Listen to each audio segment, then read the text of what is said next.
siap Pak Afrizal. Oke, oke. Bapak Ibu izin dimulai ya. Bismillahirrahmanirrahim. Assalamualaikum warahmatullahi wabarakatuh. Waalaikumsalam. Selamat pagi, salam sejahtera bagi kita semua. Yang terhormat teman-teman seluruh peserta kegiatan Baperan berbagi pengetahuan keren di tiap bulan dari BPS Kabupaten Pulang Pisau, dan yang terhormat tentu saja narasumber dalam kegiatan kita kali ini, yaitu Bapak atau Mas atau Kakak ya, Abdul Hadi Asfarangga, yang sudah berkenan dan juga menyempatkan waktunya untuk sharing terkait beasiswa LPDP pada kesempatan kali ini. Pertama-tama, marilah senantiasa kita panjatkan puja dan puji syukur kehadirat Allah Subhanahu wa taala, Tuhan Yang Maha Esa, karena alhamdulillah di pagi hari ini kita dapat berkumpul untuk ya mendapatkan ilmu itu, mendapatkan suatu manfaat dan nantinya diharapkan dapat menunjang kegiatan maupun pelaksanaan pekerjaan kita di BPS. Bagi teman-teman yang di BPS, karena kemarin ini sebagai ini aja ya, Cak ya. Kemarin katanya ada orang luar BPS mau ikut juga, silahkan juga gitu ya, kalau yang mau join, ingin ikut join di kesempatan kita kali ini. Kemudian saya dari BPS Pulang Pisau mewakili atas nama pimpinan mengucapkan terima kasih pada Mas Aca yang sudah berkenan untuk menjadikan narasumber, karena mohon izin pimpinan saat ini sedang mengikuti agenda undangan ke BPS Provinsi, ada rapim, ada rapat pimpinan yang dilaksanakan dari kemarin hingga hari ini, sehingga tidak bisa ya untuk mengikuti kegiatan kita kali ini. Tapi semoga tidak mengurangi kekhidmatan dan juga kebermanfaatan dari kegiatan kita kali ini. Nah, seperti teman-teman sudah ketahui bahwa ya teman-teman ikut join di Zoom kali ini, tentu saja sudah tahu gitu ya, apa sih yang akan kita bahas pada kesempatan kali ini gitu. Topik yang diambil oleh BPS Pulang Pisau untuk Baperan bulan ini adalah apa itu beasiswa LPDP. Mungkin banyak dari kita itu ingin gitu ya, setelah menyelesaikan pendidikan di D4 atau S1 gitu ya, ingin melanjutkan pendidikannya lebih tinggi lagi gitu. Ada berbagai macam tempat gitu ya untuk melanjutkan itu, baik itu menggunakan biaya pribadi ataupun menggunakan sistem beasiswa.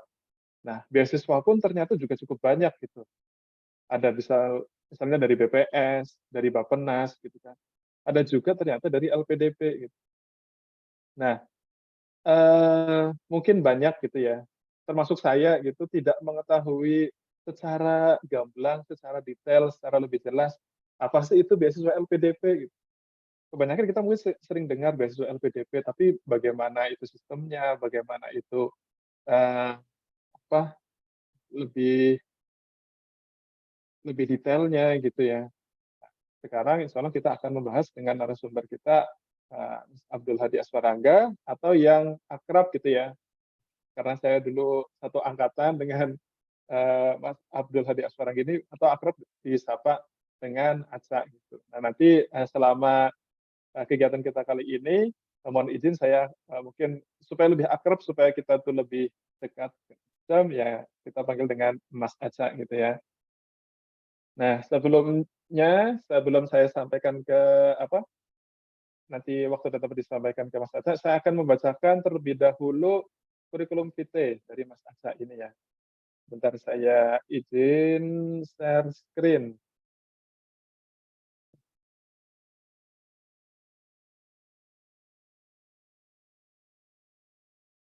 Ikutin aja ya, Bapak Ibu ya. Kelihatan Pak Tuhu? Oke, oke, kelihatan ya. Nah, memiliki nama lengkap Abdul Hadi Asfarangga, sekarang bekerja di Direktorat Statistik Neraca Pengeluaran di BPS Indonesia di Jakarta. Nah, pendidikan pada tahun 2009 sampai 2013 di STIS, dulu namanya masih STIS ya, sebelum sekarang menjadi Politeknik Statistik STIS dan mengambil peminatan statistik ekonomi. Nah, ini topik dari skripsinya, bisa disimak ya di depan gitu ya. Kemudian pada tahun 2020 sampai 2021 kemarin menamatkan pendidikan masternya di University of Adelaide, Australia. Dengan gelarnya itu Master of Mathematical Science. Topik tesisnya itu Rapid Estimates of Indonesia's Gross Domestic Product. Ya, dan S2-nya ini ditempuh dengan beasiswa LPDP gitu ya. Jadi tidak salah kita mengundang beliau karena beliau juga kemarin menempuh gelar S2-nya itu dengan beasiswa LPDP. Kemudian ini cukup banyak ya pekerjaan dan pengalaman proyeknya selama di dan juga trainingnya bisa Bapak Ibu simak ya.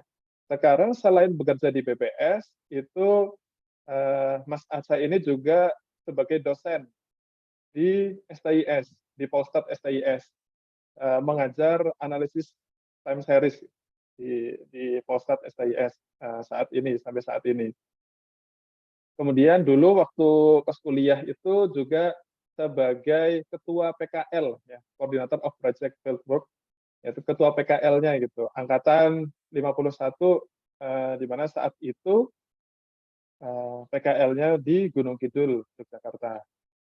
Kemudian training course-nya cukup banyak ya, bisa disimak Bapak Ibu semuanya. Kemudian publikasi dan juga beberapa tulisan, itu juga pernah beliau terbitkan.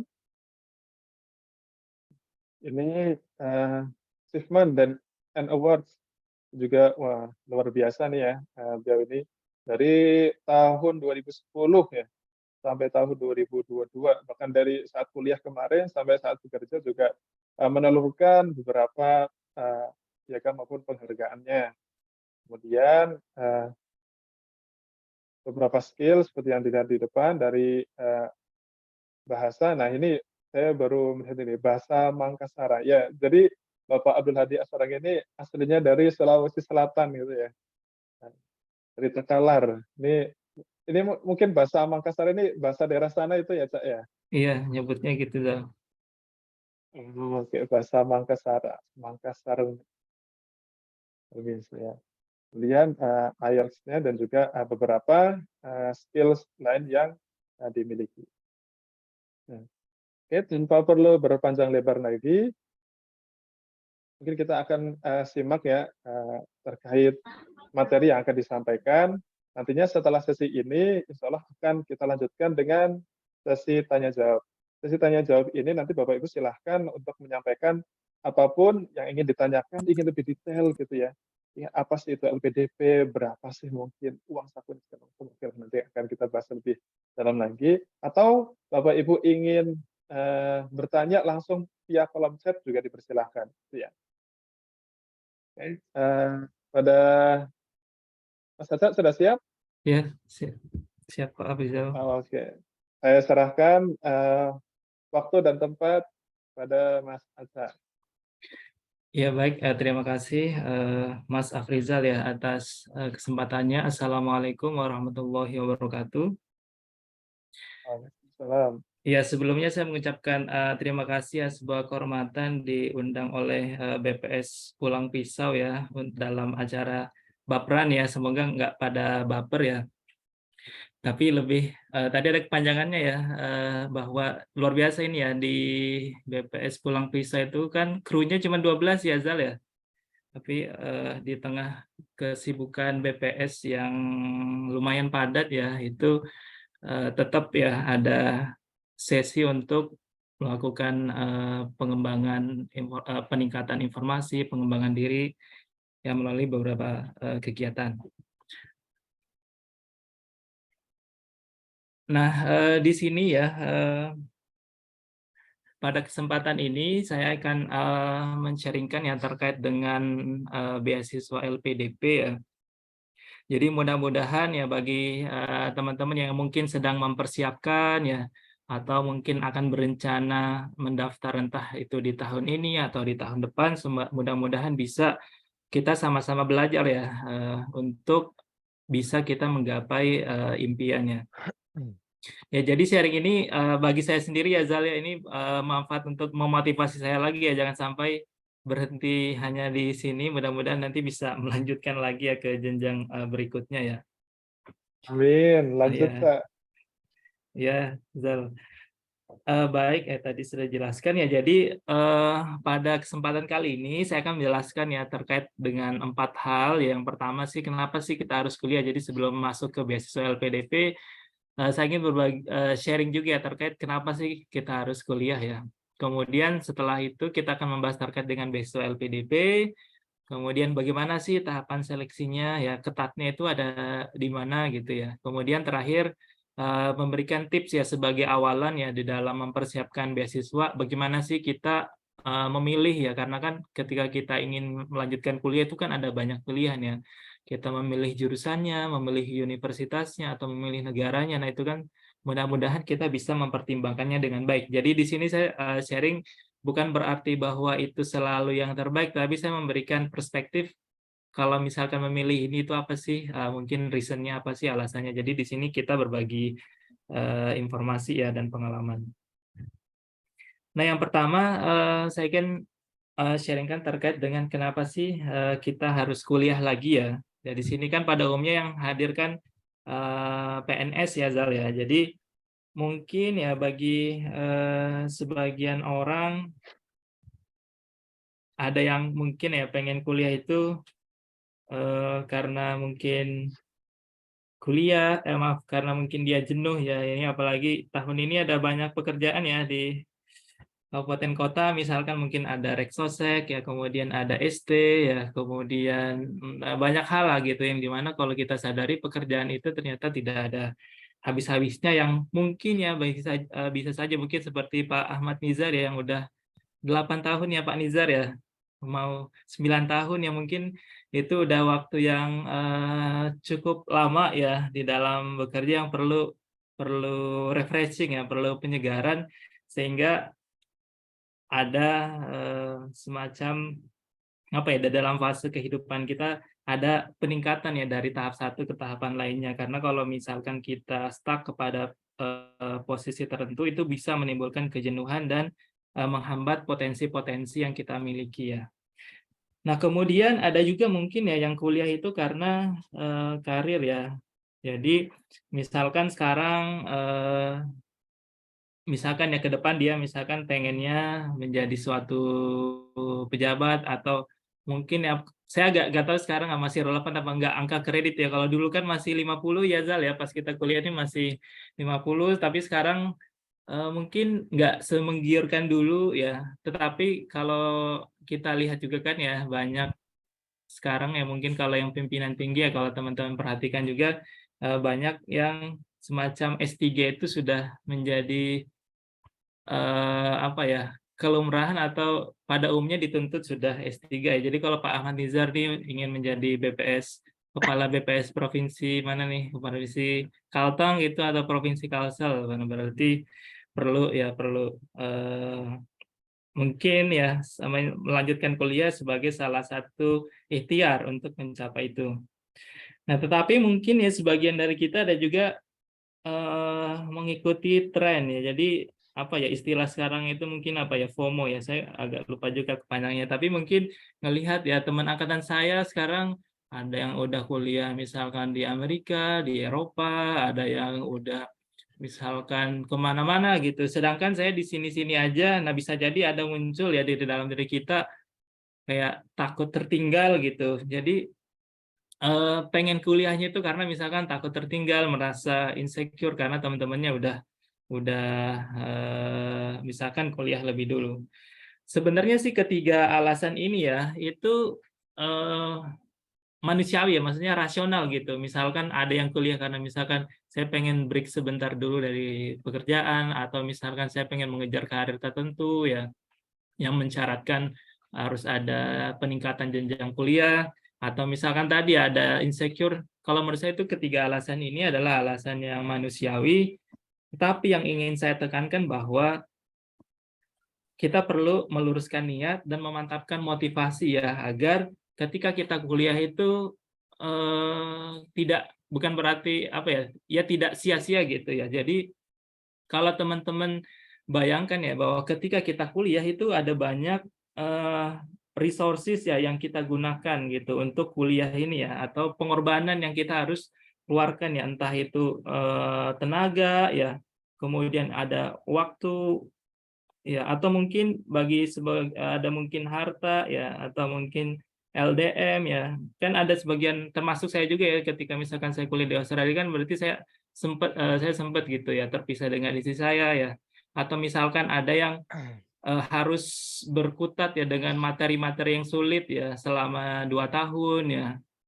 Intinya yang ingin saya sampaikan bahwa ketika kita kuliah itu kadang-kadang kan mungkin yang terlihat itu mungkin, indah-indahnya saja ya, tapi karena kan mungkin sebagian orang itu nggak mau membagikan kesedihan ya, atau kepayahan gitu, sehingga mungkin tidak, dibagikan.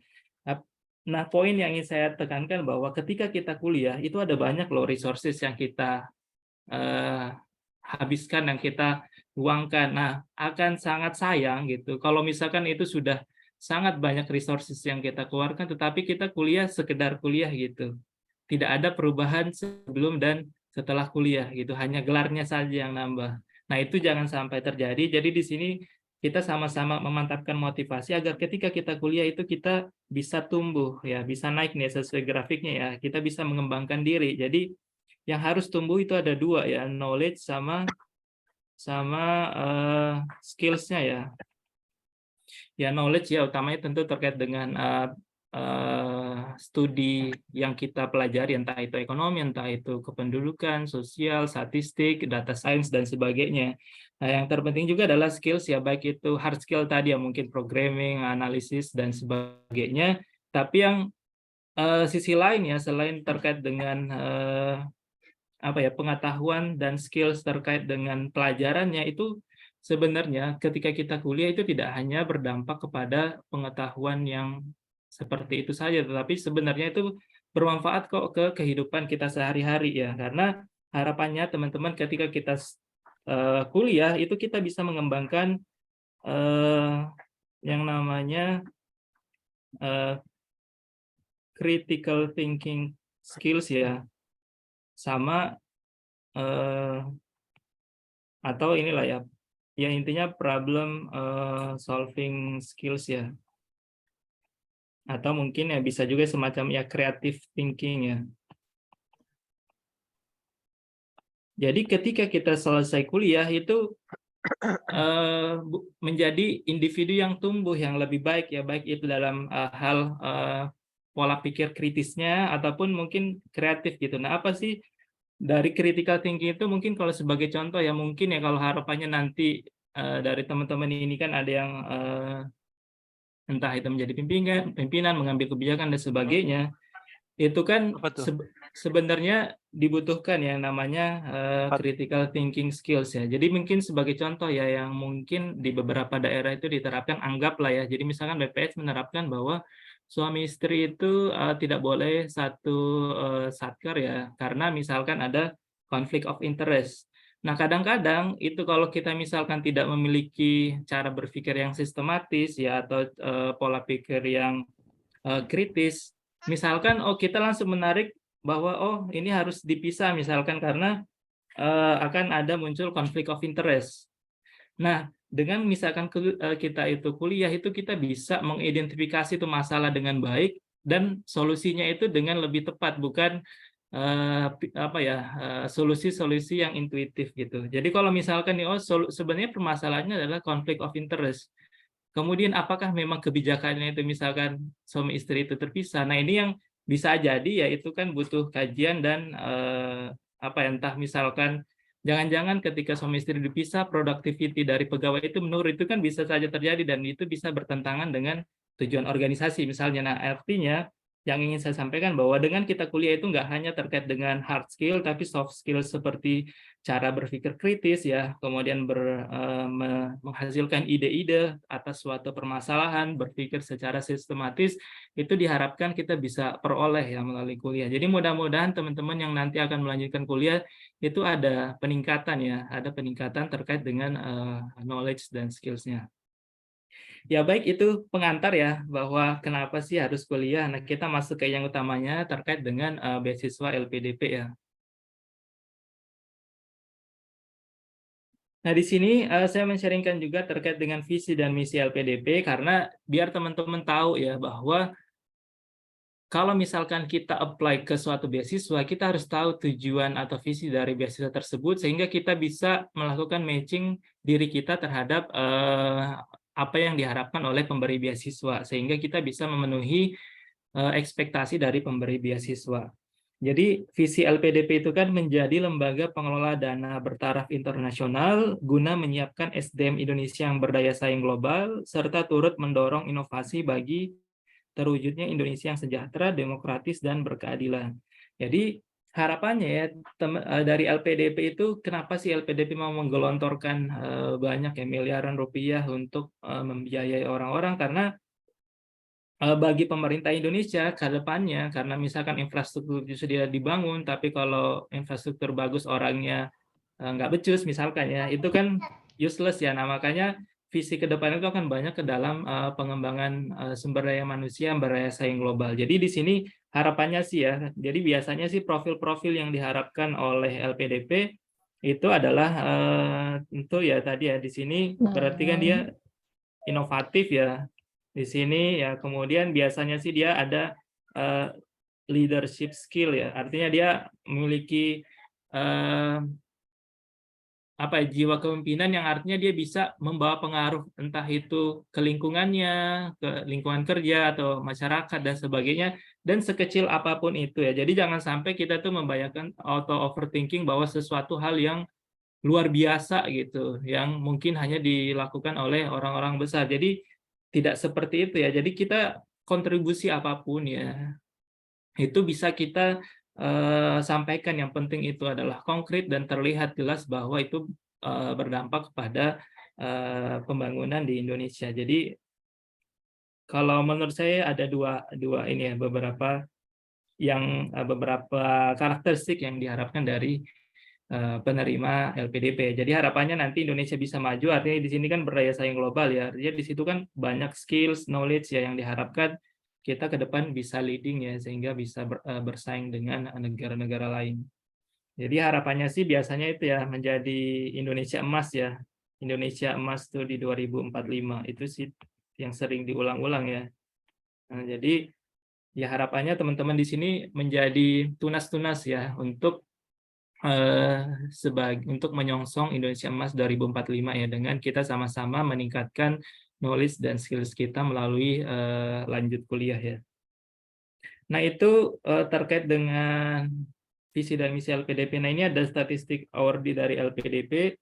Nah ini agak memang ya kalau kita lihat itu jadi secara total itu akumulasi ya dari LPDP berdiri sampai sekarang itu sudah ada 35.000 ya 536 orang. Ini jumlah yang luar biasa ya karena kan mungkin dulu ya kalau kita bayangkan itu untuk kuliah ke luar negeri itu sangat sulit ya. Nah sekarang kan lebih mudah dengan adanya beasiswa LPDP.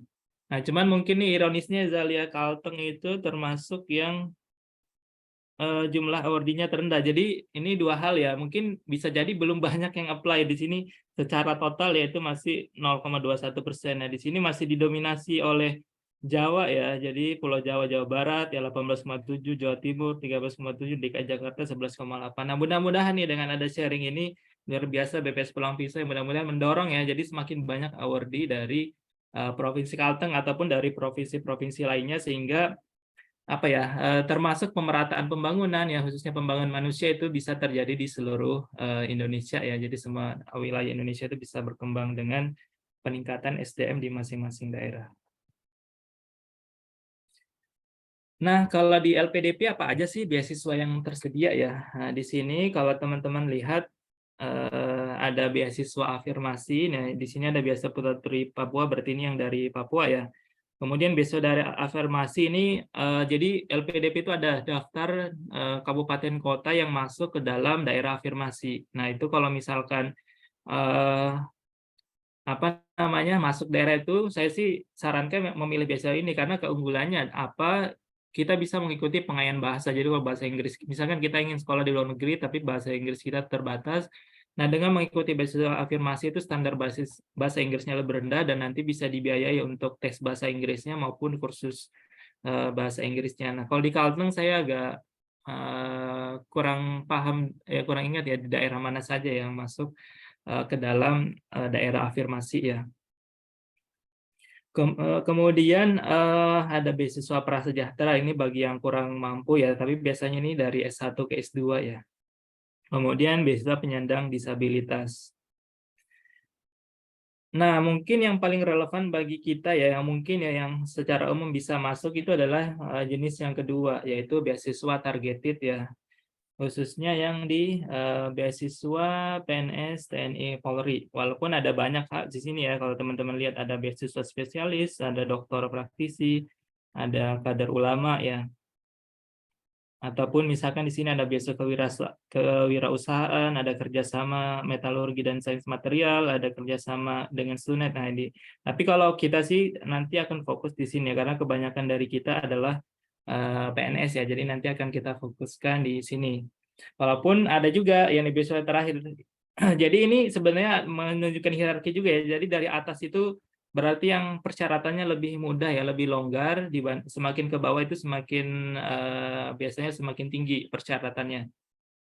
Nah, di sini yang jenis yang ketiga itu beasiswa umum ya. Jadi ini kalau yang nggak memenuhi kriteria yang 1, 2 itu pada umumnya akan, mengikuti beasiswa umum. Di sini yang reguler ya, yang biasa. Nah, di sini ada PTUD, ini perguruan tinggi utama dunia ya. Jadi kalau yang, misalnya ada yang keterima ke Harvard ya atau ke Ivy League yang lain, pada umumnya itu bisa apply beasiswa PTUD. Keunggulannya sih kalau beasiswa PTUD kalau nggak salah untuk doktor itu bisa 5 tahun. Kalau secara umum kan untuk beasiswa LPDP misalnya untuk doktor itu kan 4 tahun ya, nah dengan PTUD itu dia bisa 5 tahun. Kalau dulu sih semacam ada insentif tambahan ya, kalau ketika bisa keterima ke kampus-kampus top dunia, tapi kalau sekarang, insentifnya udah nggak ada. Kemudian ini beasiswa parsial kalau misalkan, mungkin, orang kaya ya, mungkin seperti, apa namanya, kalau misalkan kita punya harta ya yang berlebih, misalkan kita pengen ini skemanya biasanya skema co-funding ya. Jadi misalkan saya pengen kuliah misalkan di Harvard, nanti, tuition fee-nya dari LPDP, biaya hidupnya dari saya. Nah, itu bisa ada skema seperti itu. Jadi mungkin ya para, di sini mungkin banyak ya, miliarder di Kalteng ya Zal, pemilik sarang walet ya, Pak Ahmad Nizar ya. Maaf ya Pak Nizar ya, kita sebut terus ya, semoga Pak Nizar sehat selalu. Nah Mafia kemudian tanah ya, Pak. ya, nah kemudian kita, masuk ke yang, selanjutnya itu adalah komponen beasiswa. Tadi sempat dibahas ya Afrizal ya, apa aja sih yang dicakup oleh LPDP? Sebenarnya LPDP itu termasuk beasiswa yang royal ya terhadap penerima beasiswanya. Insya Allah sih kalau kita, kuliah itu lebih dari cukup ya sih menurut saya. Jadi, yang di-cover itu ada 3 ya, dana pendidikan, dana pendukung, biaya pendukung. Jadi di sini pendaftaran ya, misalkan kita kalau yang UI, misalkan kita ikut SIMAK UI, itu kan bayar 1 juta tuh. Nah, 1 jutanya bisa di-reimburse kalau kita udah keterima. Tapi kalau misalkan kita daftar di UI, daftar di misalkan ITB, terus semuanya ada biayanya, yang diganti hanya 1 ya, yang kita daftari terakhir aja, gitu. Kemudian SPP ya atau tuition fee-nya, ya ini lumayan nih sebenarnya kalau di Indonesia aja ternyata mahal ya. Kalau nggak salah berapa ya, bisa 90-an juta ya, setahun apa, jadi lumayan mahal juga kalau biaya sendiri gitu ya, kalau misalkan kita izin belajar itu lumayan mahal juga ternyata. Kemudian dana tunjangan buku, ini kalau ini at cost ya, dan SPP sesuai, masing-masing kampus, tunjangan buku itu 10 juta ya per tahun. Ini saya langsung aja ya Zal, to the point. Ini 10 juta nih per tahun ya. Kemudian dana bantuan ini juga at cost ya. Ini dana bantuan seminar itu kalau nggak salah 10 juta apa at cost ya, saya agak lupa, tapi ini ada juga ya, jadi kalau misalkan kita pengen, seminar ke luar negeri atau kemana, itu selama dia di bawah batas, ada SBM-nya si LPDP juga, selama di bawah batas SBM itu dia bisa di-reimburse ya. Kemudian dana bantuan publikasi. Jadi kalau nggak salah nih, kalau misalkan kita publish Q1 selama kuliah itu kalau nggak salah dapat insentif, kok agak lupa ya, entah 20 atau 25 juta gitu. Kalau Q2 itu dapat insentif sekitar 15 juta ya. Termasuk kalau misalkan kita mau misalkan untuk publish jurnal itu perlu bayar, itu LPDP juga bisa membantu. Nah, kemudian untuk dana pendukung itu ada dana transportasi ini at cost ya, visa ini juga at cost, asuransi at cost ya, dana hidup bulanan ini bervariasi ya tergantung negaranya, kotanya. Kalau di Indonesia itu alhamdulillah sekarang udah naik ya. Jadi yang daerah-daerah yang agak mahal ya kayak Jakarta, Makassar itu kalau nggak salah 4,7 juta ya per bulan. Kalau yang selain itu saya agak lupa entah 3,7 ya. Itu yang misalkan seperti Jogja itu kan relatif murah kalau nggak salah mungkin 3,7 ya per bulan. Nah, kemudian ada yang namanya dana kedatangan ya. Jadi kalau misalkan nih Mas Afrizal gitu daftar S3 gitu misalkan ke UI gitu. Nah, itu kan berarti dari Kalteng ke Jakarta kan pindah gitu ya. Nah, itu di LPDP dikasih dana kedatangan itu 2 kali living allowance atau jadi kalau misalkan tadi biaya hidup bulannya 4,7 berarti nanti dapat tambahan 9,4. Tapi kalau misalkan kayak saya nih misalkan ya tinggal di Bekasi terus saya daftar ke UI itu kan deket ya itu nggak dapat dana kedatangannya. Kemudian ada dana tunjangan keluarga ini khusus dokter ya, sama ini ya dokter spesialis atau subspesialis. Jadi misalkan nih Mas Afrizal gitu mau lanjut S3 gitu, nah ini bisa bawa kalau misalkan nih bawa keluarga itu biasanya ditanggung 2 orang ya. Jadi bisa 1 anak 1 istri atau 2 anak itu bisa dapat tambahan. Ini masing-masingnya 25%. Jadi kalau 2 orang itu 50% dari biaya hidup bulanan. Jadi kalau misalkan tadi mungkin anggaplah misalkan kalau Indonesia berarti tadi 4,7 berarti 25% dari 4,7 untuk 1 orangnya. Jadi kalau misalkan 2 orang ya sekitar 2,5 juta gitu dapatnya ya tambahan kalau misalkan untuk dokter.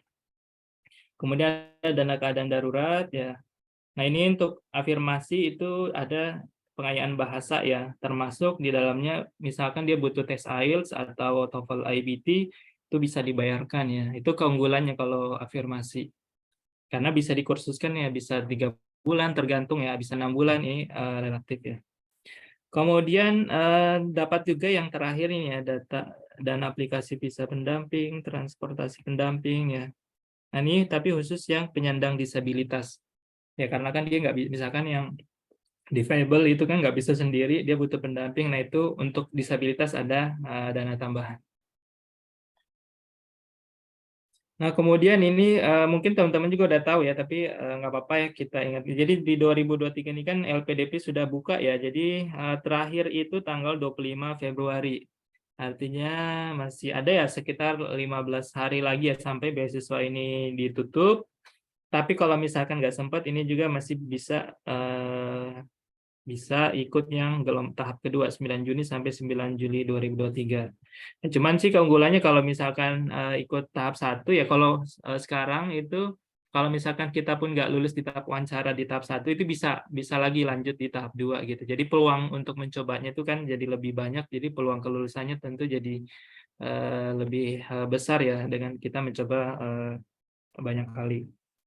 Ya, cuman yang kadang teman-teman juga harus perhatikan adalah kalau misalkan daftar gelombang 1 tahap 1 itu paling cepat berangkatnya Juli 2023. Nah, sedangkan yang gelombang 2 itu Januari 2024 ya. Jadi artinya kalau misalkan daftar di Juli mau kuliah September itu nggak bisa ya. Itu otomatis harus defer ya, harus ditunda. Karena itu apa namanya nggak bisa, bahkan kalau dipakai untuk dalam persyaratan itu bisa nggak lulus ya di seleksi administrasi. Jadi misalkan nih kita daftar dengan LOA gitu, tapi LOA-nya itu untuk kuliah September, nah itu bisa jadi nggak lulus ya karena paling cepat kan Januari 2024 ya. Atau misalkan LOA-nya itu expired itu juga bisa nggak lulus. Jadi mending kalau misalkan ada kasus seperti itu mending nggak usah pakai LOA ya. Nah, di sini kita bahas secara detail, tadi sudah terkait dengan jadwal, kemudian komponen beasiswanya. Nah, sekarang kita bahas terkait dengan tahapan seleksinya. Nah, pertama terkait dengan syarat untuk beasiswa PNS TNI Polri ya. Jadi syarat untuk jenis-jenis beasiswa itu beda-beda ya. Jadi kalau teman-teman pilih beasiswa tertentu, ikuti syaratnya masing-masing. Nah, di sini karena kebanyakan dari kita adalah PNS, jadi di sini akan saya sharingkan terkait dengan beasiswa PNS ya. Jadi pertama itu memang harus PNS, kemudian maksimal usia ya. Kalau di kita sih ini maksimal harus 37 tahun ya untuk magister. Kemudian untuk yang doktor itu 42 tahun. Nah, cuman memang agak berbeda kalau dia peneliti atau paramedis itu lebih lama lagi ya, bisa apa namanya, maksimum usianya itu lebih tinggi lagi ya. Cuman kan kita pada umumnya ada di kategori yang biasa ya. Jadi kalau magister itu 37, yang doktor itu 42 tahun. Nah, kemudian untuk syarat bahasa itu untuk magister dalam negeri itu TOEFL ITP-nya itu 500 ya. Kemudian kalau luar negeri itu nggak terima TOEFL ITP, biasanya kita pakai IELTS. Nah, di sini IELTS-nya 6,5 ya, 6,5. Nah, enaknya ya kalau dokter luar negeri itu syaratnya IELTS-nya sama ya. Jadi kalau di apa namanya, di reguler itu syaratnya 7 ya untuk dokter luar negeri. Tapi karena ini PNS termasuk yang targeted, ini syaratnya juga nggak tinggi ya. Jadi IELTS-nya cukup 6,5 ya. Overall, jadi nggak mesti semuanya 6,5, tapi secara overall IELTS-nya 6,5. Untuk dokter dalam negeri ini TOEFL ITP-nya lebih tinggi ya, 530. Nah, kemudian ada apa ya? Sayangnya si LPDP ini dulu sih berubah-berubah ya ini persyaratannya. Jadi sekarang ini ada syarat IPK-nya itu untuk magister itu 3, untuk doktor itu 3,25. Dulu itu ya sempat tapi cuma setahun ya kalau nggak salah, itu dia menerima walaupun IPK-nya di bawah 3 selama dia punya LOE ya, dari kampusnya sudah menerima, itu dia bisa dianulir syarat IPK ini. Tapi sekarang kondisi itu nggak ada, jadi ini harus terpenuhi ya, bahwa kalau magister itu harus minimal 3, untuk dokter itu minimal 3,25. Kemudian dokumen khusus ya, ini surat usulan dari pejabat setingkat eselon 2 yang membidangi SDM. Walaupun kalau di kita ini kan mungkin Pusdikir, cuman biasanya dulu ya pas itu agak rumit. Nah, di LPDP ini nggak begitu strict untuk ini, tuh bisa kok dengan misalkan eselon 2 kita ya. Misalkan kalau kasus saya dengan direktur itu bisa gitu. Ataupun misalkan berarti kalau di BPS di daerah berarti bisa BPS provinsinya ya. Walaupun di sini sih ada juga teman-teman sih yang mencoba misalkan menggunakan karo SDM itu ya boleh juga ya, cuman maksudnya dengan ini aja sih, menimbang-nimbang konsen waktu. Kalau misalkan bisa, ya alhamdulillah ya bisa misalkan dengan Karopek, tapi kalau misalkan dengan eselon 2 sendiri itu bisa-bisa aja. Atau bahkan ya dengan kasus ekstrim, ada sih saya lihat ya dengan kepala kapkotnya itu diterima juga, nggak lulus ya untuk administrasi. Kemudian ada SK jabatan terakhir. Nah, untuk beasiswa PNS TNI Polri ini ada 3 tahapan ya, ada seleksi administrasi, ada bakat skolastik, sama substansi ya. Ini secara flowchart seperti ini ya. Jadi teman-teman mendaftar ya di beasiswa.lpdp.kemenkyu.go.id, itu kemudian akan mengikuti seleksi administrasi. Kalau teman-teman lulus dari seleksi administrasi dan belum memiliki LOA, nah akan itu melanjut ke seleksi bakat skolastik. Ya, ini semacam tes TPA ya. Jadi ada verbal, kuantitatif, penalaran, yaitu ini seleksi bakat skolastik. Kalau udah lulus, baru ke terakhir ya, seleksi substansi, ini wawancara, baru kemudian dari situ akan ditetapkan sebagai calon penerima beasiswa atau bukan. Nah, tapi kalau teman-teman setelah lulus seleksi administrasi dan teman-teman punya LOA, ini ada keunggulannya. Jadi kalau sudah punya LOA, nggak perlu tes bakat skolastik, ini bisa langsung lanjut ke substansi. Itu kelebihannya kalau teman-teman punya LOA, jadi skip 1 step ya. Potong, Kak. Iya, Zal. Sebelumnya LOE itu apa, Sa? Oh ya, LOE itu eh, letter of acceptance ya. Jadi kalau di kasus Indonesia berarti kita dapat surat, ya intinya menyatakan kita sudah diterima, misalkan surat diterima lah ya di UI, di UGM, itu kan ada ya biasanya bahwa kita lulus. Nah, itu kan ada biasanya sertifikat yang menandakan bahwa kita lulus dari entah SIMAK UI atau mungkin dari UGM juga ada seleksinya. Nah, itu LOA itu ya, surat. Saya nggak tahu kalau misalnya dalam negeri, intinya ada ya surat itu ya, Zana, surat itulah yang digunakan ya. Nah, cuman harus hati-hati ketika pakai LOE tadi, harus dia nggak expired. Jadi kalau misalkan nih daftar gelombang 1, tahap 1, tapi ternyata LOE-nya itu buat kuliah September kemarin, itu kalau dimasukin dengan LOE itu bisa nggak lulus seleksi administrasinya. Termasuk juga kayaknya kalau misalkan nih daftar gelombang 2, terus mau kuliah September, di LOE-nya itu tertulis perkuliahannya September, itu juga bisa jadi nggak lulus. Karena kan tadi kalau tahap 2 paling cepat kuliah adalah Januari 2024. Artinya LOE-nya itu ya mungkin September 2024 atau Februari 2024 gitu. Kalau misalkan ternyata expired, ya mending pilih jalur ini aja ya, belum memiliki LOE. Yang takutnya malah memaksakan ini jadi malah nggak lulus ya di seleksi administrasinya.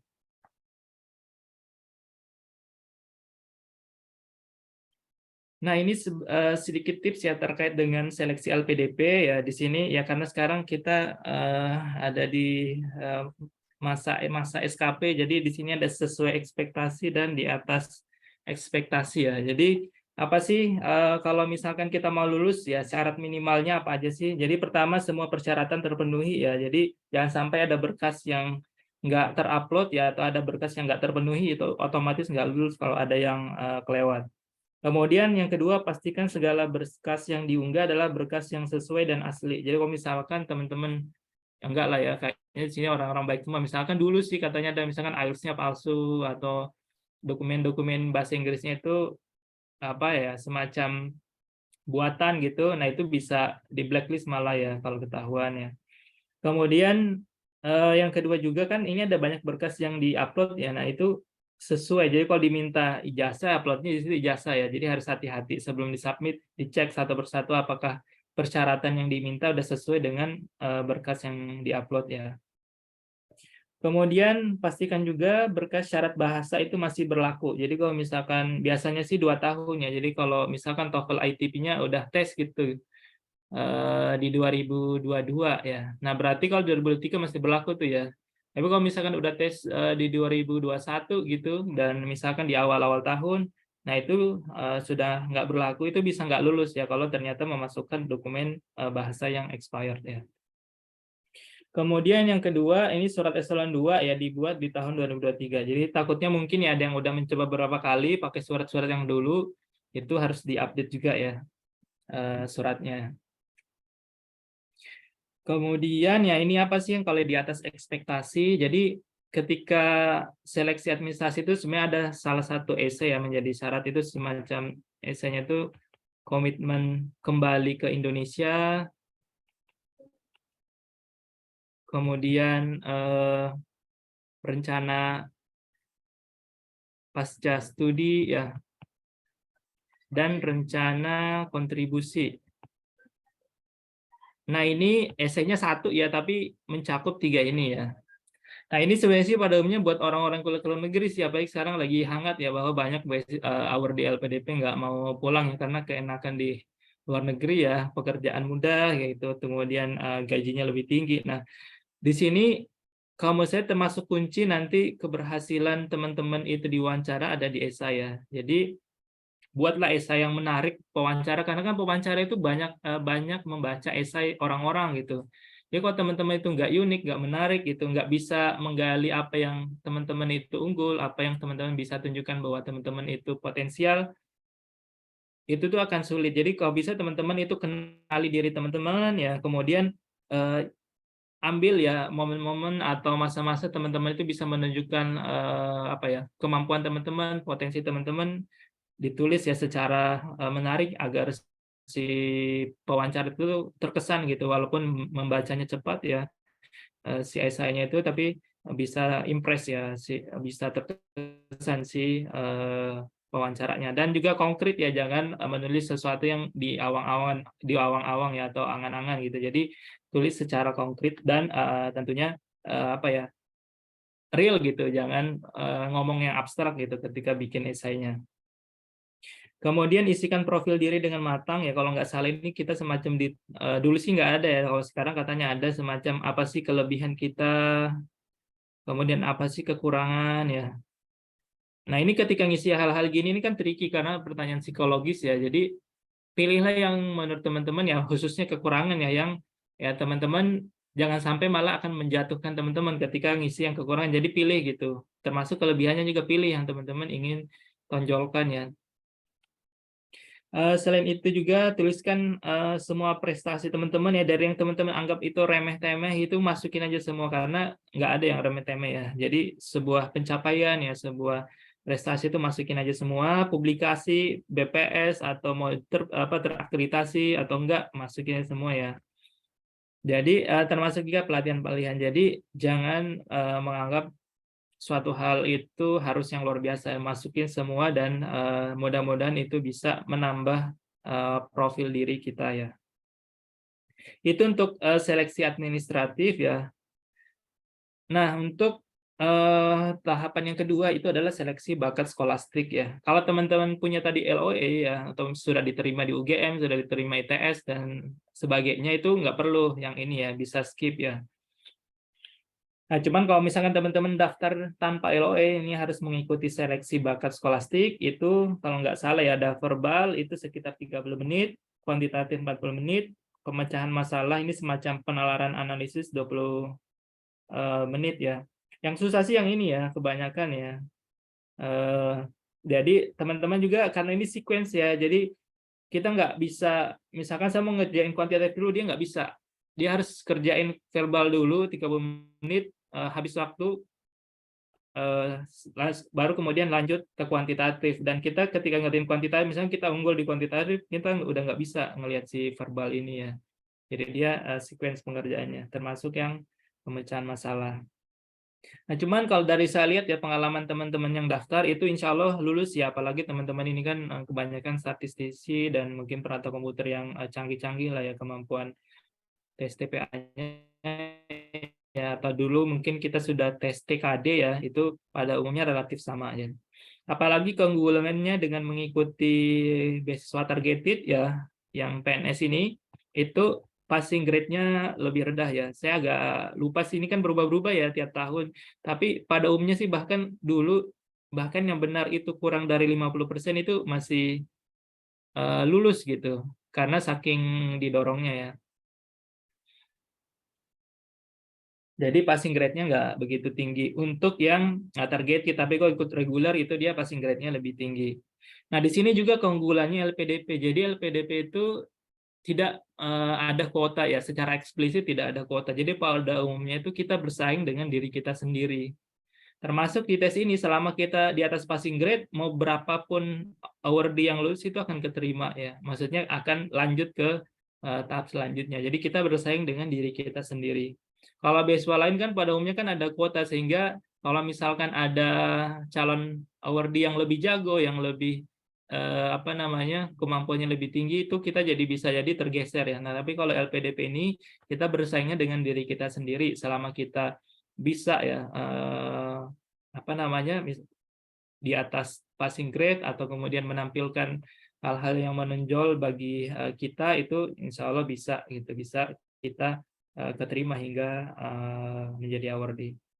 Nah, kemudian ini seleksi yang terakhir itu tadi seleksi substansi ya, itu wawancara. Ini yang paling krusial ya, ini karena pada umumnya sih kalau saya teman-teman BPS itu pasti pada umumnya sampai di tahap ini. Nah, cuman disinilah tahap yang menentukan ya, karena disinilah biasanya juga yang banyak berguguran, sehingga teman-teman itu harus banyak ya latihan terkait dengan wawancara ini. Nah, cuman tadi kan wawancara ini kan tentu juga berdasarkan yang kita isi ketika seleksi administratif, yaitu esai, profil diri. Nah, makanya ketika ngisi itu yang matang gitu, yang benar, sehingga ketika wawancara itu tidak sesulit kalau kita bikinnya dengan baik gitu. Jadi apa sih tips-tipsnya untuk wawancara? Yang pertama, buat daftar pertanyaan yang mungkin ditanyakan. Ini sudah banyak beredar ya di kalangan pejuang beasiswa LPDP, itu sudah banyak itu apa-apa aja sih yang pertanyaan yang mungkin muncul.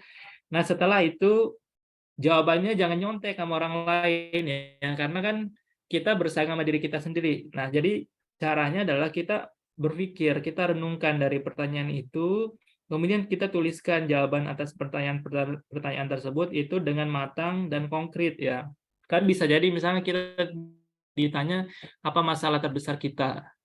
Nah, artinya kalau kita nggak terbiasa, misalkan tidak buat daftar pertanyaan, itu kan kalau ditanya spontan gitu kan sulit ya, apalagi Mas Afrizal ketika wawancara IST, ya seperti itulah ya, maksudnya banyak bisa jadi pertanyaan-pertanyaan yang unexpected gitu, yang kalau misalkan kita nggak persiapkan, mungkin kita akan cenderung kelabakan gitu menjawabnya, dan kadang bisa jadi kayak angan-angan gitu jawabannya. Nah, kalau teman-teman itu lebih prepare ya, itu kita bisa mempersiapkan menjawab pertanyaan-pertanyaan itu dengan baik ya, dengan matang dan konkret. Jadi tadi misalkan ketika ditanya masalah terbesar kita, mungkin kan kita hidup kita tuh mungkin banyak masalah ya, tapi pilihlah yang terbaik yang bisa menunjukkan bahwa oh kita itu resilient terhadap menghadapi masalah, kita bisa mengidentifikasi masalah terus solusinya apa. Nah, jadi apa ya namanya ya, jadi disitulah dibutuhkan kenapa teman-teman harus merenung, berpikir, sehingga dari semua pengalaman hidup teman-teman itu bisa pilih yang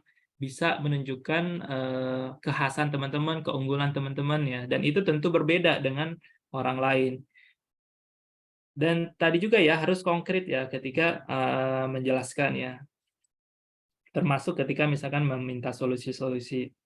Kemudian saran selanjutnya adalah lakukan mock interview, ini semacam ya latihan wawancara, misalkan saya sudah punya daftar pertanyaannya, Afrizal misalkan calon awardee, tanya jawab gitu, sehingga kalau kita udah latihan, ditanya itu kita jadi terbiasa menjawab dengan spontan dan dengan tepat gitu jawaban yang diinginkan. Karena kadang-kadang kalau kita nggak latihan, pas ditanya kita jawab, harusnya saya jawabnya kayak gini gitu, dan itu sudah sambil wawancara gitu, itu kan bisa membuyarkan konsentrasi atau jadi malah apa ya, memberikan kesan yang kurang baik ya bagi pewawancara, sehingga latihan agar terbiasa gitu menjawab pertanyaan secara spontan dan bisa apa ya, si pewawancara itu terkesan.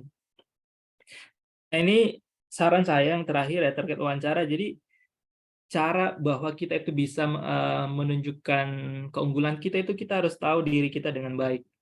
Tahu kekurangan, kelebihannya, permasalahan yang pernah kita hadapi, terus kita itu survive, kita resilient, itu kan pasti banyak apa ya, pengalaman yang kita bisa tunjukkan ya. Cuman kalau teman-teman nggak memahami diri sendiri, nggak mengetahui diri sendiri, itu bisa nggak pas gitu ngambil momennya atau peristiwa-peristiwa yang bisa diceritakan ke wawancara gitu. Jadi dengan mengetahui diri kita itu kita bisa menunjukkan keunggulan kita yang bisa membuat pewawancara itu terkesan. Ini sampai jam berapa ya, Zal? Mudah-mudahan saya nggak kelamaan ya. Lanjut aja dulu, Cak. Ya ini, Nanti oke. kalau itu Ya. Oke, kita masuk ke bagian yang terakhir ya, itu menentukan pilihan. Ya, jadi tentu ya, pertama itu memilih jurusan, yang kedua universitas, yang ketiga negara. Jadi mungkin bisa jadi dulu ada yang merasa salah jurusan, misalkan nih Nizar dulu misalkan komputasi, wah saya jangan-jangan harusnya saya ngambil sosial kependudukan karena sekarang misalkan saya adalah ahli Susnas gitu misalkan, atau ahli kependudukan gitu ya. Jadi ini semacam melanjutkan S2 itu bisa jadikan semacam pertobatan intelektual ya katanya. Jadi kalau dulu salah jurusan, perbaikilah nih sekarang gitu. Itu atau nanti akan saya sampaikan juga gimana sih tips-tipsnya ya.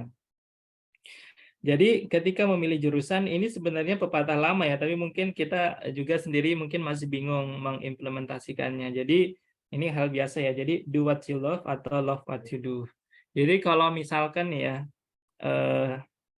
jadi kan ada pilihan, kita pilih jurusan yang kita sukai, jadi emang sesuai minat ya, atau mungkin kita pilih yang sesuai apa yang sekarang kita kerjakan ya. Jadi pekerjaan gitu. Nah ini jawabannya yang mana terbaik ya kembali lagi ke teman-teman sendiri gitu. Karena teman-teman sendirilah yang mengetahui, misalkan ya, kalau misalkan mungkin yang paling enak itu adalah sesuai minat dan pekerjaan ya, cuman kan kehidupan nggak seindah itu ya. Nah, biasanya kita harus memilih ya. Jadi kalau misalkan teman-teman ingin sesuai minat, misalkan nih, dulu tadi kita Nizar tadi ya, Nizar misalkan dulu komputasi, tapi misalkan karena sekarang tapi misalkan ternyata passion saya kayaknya bukan di situ ya, mungkin passion saya itu di bernyanyi apa di seni, misalkan mau ngambil jurusan seni, ya itu ya maksudnya ya bisa-bisa aja, tapi intinya atau misalkan saya mau manajemen ya, atau saya mau, kan ada banyak ya jurusan itu sangat-sangat berlimpah, mungkin kita kurang eksplor aja ya, bahwa sebenarnya akan sangat banyak pilihannya yang itu bisa mencocoki minat kita ya. Ya misalkan kalau mungkin senang di humas ya bisa ngambil komunikasi ya. Senangnya misalkan di TU ya mungkin bisa ngambil manajemen ya. Senangnya misalkan yang jelimet-jelimet ngambil statistik ya, atau senang dengan isu-isu ekonomi. Nah, itu kan artinya sesuai minat ya. Nah, cuman kan kadang tadi ya, bidang pekerjaan yang sekarang kita geluti ternyata nggak sama dengan minat kita ya. Jadi ini pilihan. Jadi misalkan nih, kalau teman-teman ternyata ada di bidang IPDS tapi sebenarnya nggak begitu minat gitu. Terus misalkan mau ngambil apa namanya, saya kayaknya yakin gitu, yakin udah merenung ya beberapa lama, saya akan mengambil jurusan yang sesuai dengan bidang pekerjaan saya. Misalkan IPDS, kemudian akhirnya ngambil misalkan entah jurusan data science atau business analytics ya, atau eh, kalau ngambil yang semacam TI ya atau elektro ya, sebenarnya ini memang agak kalau misalkan dulu background-nya statistik ya mungkin agak jauh ya, karena ini apa semacam betul-betul switch karir. Kalau emang senang programming ya, ataupun berbicara layanan TI atau hardware dan sebagainya ya mungkin cocok gitu. Tapi kalau misalkan masih suka statistik, Prakom itu kan masih bisa ya ngambil entah data science atau yang lebih mudahnya itu yaitu adalah business analytics ya. Jadi ini ada semacam apa ya, applied statistik. Jadi kita belajar statistik data science tapi secara aplikatif ya, dan nggak jelimet-jelimet gitu. Itu kalau mengambil yang business analytics. Tapi kalau ngambil yang jurusan data science, lihat-lihat ya itunya, misalkan apakah itu terlalu teoritis dan sebagainya ya. Itu bisa jadi kalau misalkan nggak suka jelimet-jelimet, saran saya sih ngambil yang analytics ya. Kalau emang suka data science tapi nggak jelimet, ambil yang entah business analytics atau master of analytics ya, dan sebagainya. Nah, terus ketika sudah memilih jurusan kan kebanyakan itu kan misalkan tadi kita mengambil jurusan data science, ini kan ada di mana-mana ya kampusnya ya. Nah, itu apa aja pertimbangannya? Jadi yang pertama, yang paling utama ketika milih itu adalah kurikulum atau fokus riset. Kalau misalkan kita dokter, saya memilih universitas itu karena ada profesor yang topiknya ini gitu. Nah, itu nggak bisa, itu udah alasan tertinggi ya, hierarki tertinggi yang pewawancara nggak bisa tanya-tanya lagi gitu. Misalnya kurikulumnya sesuai dengan yang saya butuhkan gitu. Ini harus yang pertama ya. Jangan sampai ranking itu yang utama. Kenapa? Karena kalau ranking pasti akan ditanya, terus kenapa bukan Harvard, kenapa bukan yang ranking satunya sekali atau top 10-nya. Itu kan kalau kita ngambil yang middle, rankingnya tengah-tengah, pasti kan ditanya kenapa bukan yang top sekalian gitu kan. Nah, makanya yang paling utama yang teman-teman harus pilih adalah kurikulumnya sesuai dengan kebutuhan kita atau fokus risetnya, sehingga nanti teman-teman si pewawancara itu nggak bisa ngebantah lagi gitu, karena itu udah hierarki tertinggi alasannya.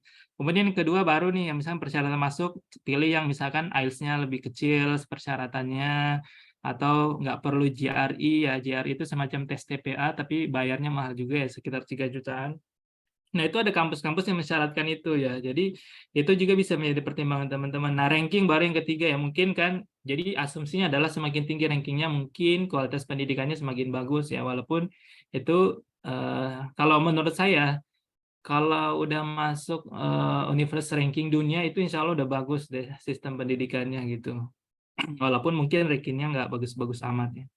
Nah, kemudian yang bisa menjadi pertimbangan selanjutnya adalah jadwal intake-nya. Jadi kan ada kampus yang hanya buka sekali setahun, ada 2 kali setahun. Itu pertimbangkan ya bagi teman-teman yang mungkin pengen berangkat cepat atau pengen berangkat di waktu tertentu itu harus perhatikan juga ya, jangan-jangan ada yang hanya buka sekali setahun. Nah, termasuk durasi kuliah nih, misalkan kalau UK itu kan semua master di UK itu setahun ya pada umumnya. Misalkan pengen yang 2 tahun ya, itu berarti pilih negara lain, misalkan Australia itu pada umumnya banyak yang 2 tahun gitu. Itu bisa pertimbangan juga ya. Kemudian ini slide terakhir ya, memilih negara. Jadi setelah memilih jurusan, memilih kampus, sebenarnya kampus sama negara ini bisa sepaket ya. Jadi misalkan kita pilih negara English speaking countries ya. Kelebihannya English speaking countries itu biasanya ketika mau S3 itu persyaratan bahasa Inggrisnya bisa dikecualikan gitu, karena misalkan kita kuliah di negara English speaking country. Tapi misalkan ada pilih Europe gitu, karena misalkan pengen jalan-jalan, itu ya bisa aja ya. Misalkan atau pilih yang saya merah ini malah cenderung ini ya, ada kekurangannya. Misalkan USA sama Singapura ini dia butuh GRE ya, semacam tes TPA yang bayarannya tadi sekitar 3 juta. Nah, makanya kalau misalkan nggak udah berjuang IELTS, terus harus berjuang GRE itu kan berat ya. Bagi mau menghindari GRE ya berarti mungkin nggak cocok di USA atau Singapura ya. Atau misalkan UK hanya setahun, pengennya yang lama gitu, biar lama kabur dari kantornya, itu bisa, berarti UK jangan dipilih karena UK hanya setahun gitu. Kemudian Sweden ini pada umumnya sih katanya ya, ini nggak bisa yang lulusan di D4 itu dia nggak bisa, dia harusnya S1 ya untuk Sweden. Nah, cuman ini tetap dicek terupdate-nya ya. Terus Jepang, Jerman, Prancis ini kekurangannya adalah pada umumnya kita harus bisa juga bahasa lokalnya. Jadi kalau kita kuliah Jepang, walaupun sih ya pengantarnya ketika kuliah sih misalkan bahasa Inggris, tapi pada umumnya sih kalau kita nggak bisa mungkin bahasa ininya itu agak sulit ya. Jadi kadang-kadang atau bahkan di Jerman atau Prancis itu syarat bahasa Jerman atau syarat bahasa Inggris Prancis juga menjadi syarat selain bahasa Inggris. Kemudian mungkin pilihan lain misalkan most livable city atau yang toleransinya tinggi, misalkan kalau ada yang mungkin bagi muslimah ya berjilbab itu kurang nyaman gitu, misalkan di Prancis kan itu misalkan agak ekstrim, ya intinya banyak pilihan lah gitu ketika teman-teman bisa memilih. Atau misalkan mau yang kuliah sambil kerja sehingga pulang-pulang kaya raya gitu ya. Nah ini kebanyakannya sih ada juga yang milih misalkan, makanya Australia itu termasuk yang banyak dipilih sih karena mencari cuan sambil kuliah itu mudah ya di sana. Kemudian ya bisa preferensi pribadi ya, entah misalkan dekat dari Indonesia, dekat dari orang tua dan sebagainya, itu bisa teman-teman pertimbangkan ketika memilih universitas. Nah mungkin itu saja ya yang materi yang saya sampaikan ya. Mudah-mudahan bermanfaat. Saya kembalikan ke Mas Afrizal. Terima kasih pada Mas Aca yang sudah sharing terkait mahasiswa LPDP gitu. Nah, ini cukup lengkap gitu ya, dari mulai awal sebenarnya latar belakang apa sih sebenarnya kenapa kita harus kuliah gitu kan. Kemudian motivasinya, juga terkait LPDP ini dari visi misi, dari kemudian jenis beasiswanya, komponen, tahapan seleksi bahkan gitu ya, dan segala macamnya. Dan juga beberapa tips triknya gitu, wawancara atau satu milih segala macam itu juga menjadi concern kita ya. Sebenarnya ini bisa diterapkan dimanapun gitu, tidak harus ketika kita memilih LPDP gitu ya, tetapi ketika bahkan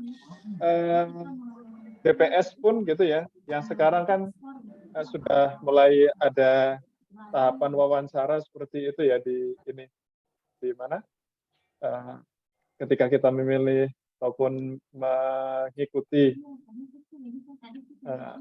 program beasiswa gitu ya. Jadi itu juga tadi bisa diaplikasikan bagaimana kita dapat melakukan wawancara dengan baik dan benar. Nah, selanjutnya silakan bagi Bapak Ibu yang ingin bertanya, kita masuk ke sesi diskusi. Di sini kita diskusi lebih ini aja ya, lebih dalam lagi, bisa via kolom chat ataupun raise hand untuk melakukan pertanyaan. Cuman izinkan saya mungkin karena sebagai moderator ini punya hak prerogatif untuk nanya dulu gitu ya. Nah, ada beberapa sih yang ingin saya tanyakan gitu ya ke ini, ke LPDP gitu ya. Ya entah sih kalau misal nanti mau lanjut pakai LPDP atau pakai mana gitu ya, kurang tahu mau lanjut atau tidak juga belum tahu ini pendidikannya ini. Oke, yang ingin saya tanyakan pertama gitu, kalau kita itu menggunakan LOA gitu, berarti kan kita harus melakukan pendaftaran secara mandiri dulu gitu ya, Cak ya? Iya, iya, Zal. Misal kita ambil UI gitu atau UGM yang dekat-dekat aja dulu. Berarti kan kita melakukan pendaftaran terlebih dahulu, kemudian bahkan mengikuti tes sendiri terlebih dahulu gitu ya. Ya. Kemudian setelah nanti mendapatkan misal lulus dan mendapatkan surat keterangan dari pihak kampus, itu baru bisa dipakai untuk LOE seperti itu ya, Cak ya. Nah, Iya. yang menjadi pertanyaan itu, kalau kita ternyata tidak lulus gitu kan, itu berarti semua yang kita lakukan itu ya kita tanggung sendiri gitu, atau seperti apa itu? Itu pertanyaan pertama gitu ya. Kemudian yang kedua terkait ini ya, terkait tes tadi syarat TOEFL atau IELTS segala macam gitu ya, kemampuan kita dalam bahasa Inggris, itu juga apakah kita itu nanti akan kita ketika sudah lulus itu akan ditanggung atau ya sudah itu menjadi pengorbanan dari kita gitu dalam tanda kutip gitu. Itu sih dua itu aja dulu yang mungkin bisa ditanyakan. Mau langsung dijawab atau Iya, pertanyaan yang lain? langsung saya jawab aja, Zal, biar ini Oke, nggak langsung. lupa. Siap. Iya, Zal, jadi kalau untuk memang ya kalau misalnya kita pengen daftar yang dengan LOA, itu kita harus berjuang terlebih dahulu, berkorban terlebih dahulu ya.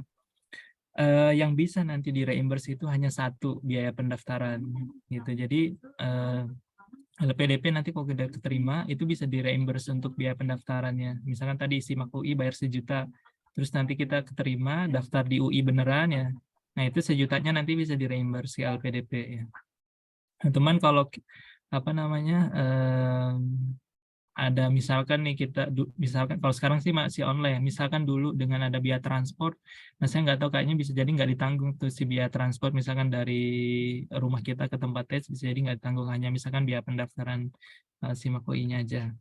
Nah kemudian yang bahasa Inggris sayangnya kalau kita jalur beasiswa targeted ini nggak bakal diganti, Zal, untuk tes bahasa Inggrisnya, jadi itu semacam ada pengorbanan kita buat kuliah gitu, kecuali beasiswa afirmasi tadi.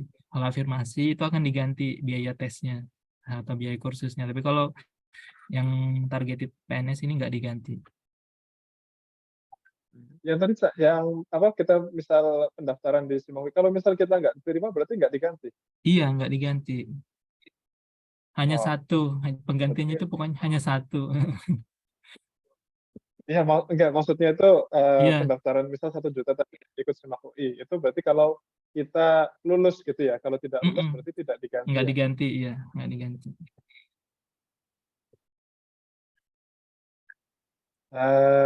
Kita ke pertanyaan selanjutnya, ini sudah ada yang raise hand, satu, silahkan Mbak Dina.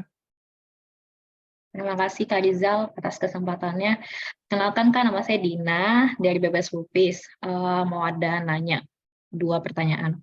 Jadi kan akhir-akhir ini Kak lagi rame di sosmed, TikTok sama Twitter itu tentang LPDP nih Kak, yang katanya ada banyak penerima LPDP yang nggak balik ke Indonesia gitu kan.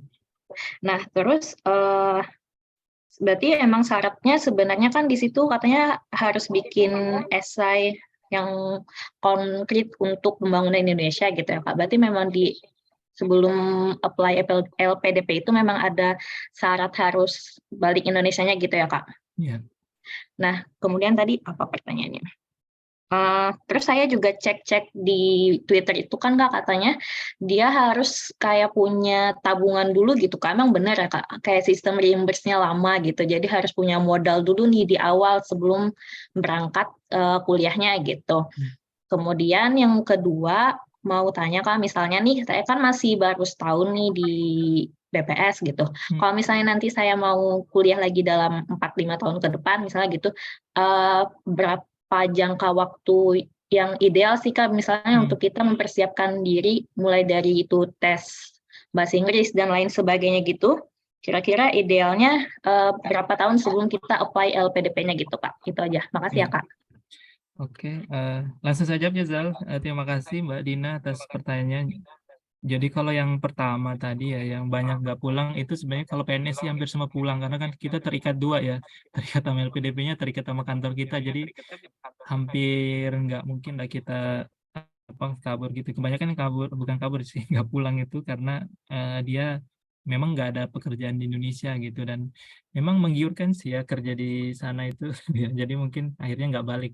Tapi dari sisi perjanjian itu ada gitu. Bahkan kalau nggak salah nanti LPDP mau kerjasama dengan imigrasi ya, jadi mungkin bisa ketahuan ya orang-orang yang nggak baliknya itu. Kemudian pertanyaannya tadi ya, jadi terkait dengan apa kita perlu modal ya, misalkan dulu pas saya ke Australia, pertama sih untuk tiketing ya berangkat itu bisa dipesankan oleh LPDP, jadi nanti kita tinggal berangkat aja.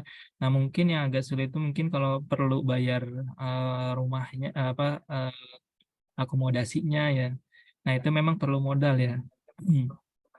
Jadi kalau saya dulu karena di Adelaide itu kebetulan tinggalnya sama orang Indonesia itu bayarnya bisa agak-agak belakangan gitu ya, jadi nggak perlu modal besar. Nah, cuman pada umumnya sih kalau saya lihat bahkan yang kita udah harus bayar dari sini itu ada gitu, jadi memang harus modal dulu.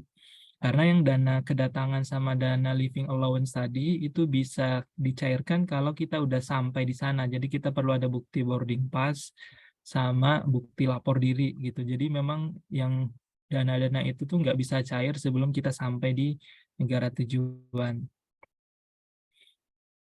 Cuman sih kalau masalah kesulitan itu kan biasanya di sana ada PPI-nya ya, yang mudah-mudahan nanti bisa terbantu ya kalau misalkan ada terkait dengan finansial. Nah, cuman PNS BPS ya insya Allah ya cukup cukup sejahtera, insya Allah bisa gitu mungkin menyiapkan tabungan jadi nanti pas berangkat ke sana nggak begitu sulit. Yang mahal sih lebih ke biaya akomodasinya.